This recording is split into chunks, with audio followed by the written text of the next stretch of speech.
The house that remembers. The Holbrook house had been abandoned for decades, but it never forgot. The children who vanished in the cellar, the families who moved in and never moved out, the blood that soaked into its walls, whispering the same question over and over. Who will be next? James Carter didn't believe in ghosts. He was an investigator, a skeptic. When a string of brutal murders led him to Holbrook House, he thought he was chasing a flesh and blood killer, a drifter, a psychopath, someone human. He was wrong.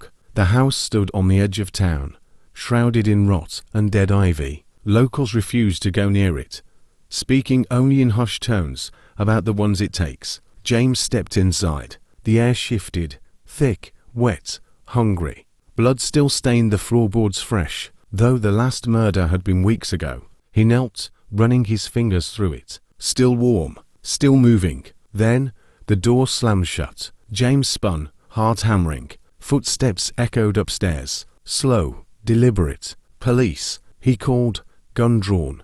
No answer. He climbed the steps, the wood groaning beneath him. The hallway stretched longer than it should have, the walls pulsing like living skin. Then he saw them, the victims. Their bodies were nailed to the walls, mouths frozen in eternal screams, eyes missing. Their torsos had been slit open, ribs pulled apart, as if the house itself had fed on them. A whisper slithered through the air. "You finally hear us." James turned. A figure stood at the end of the hall. Not a man, not a ghost. A thing wearing human faces, stitched together in a grotesque mask. Its hands were slick with fresh blood, nails too long, curling like hooks. It tilted its head. "The house needs more." James raised his gun too late. The walls split open, revealing arms, teeth, and watching eyes. Hands clawed at his skin, dragging him backward.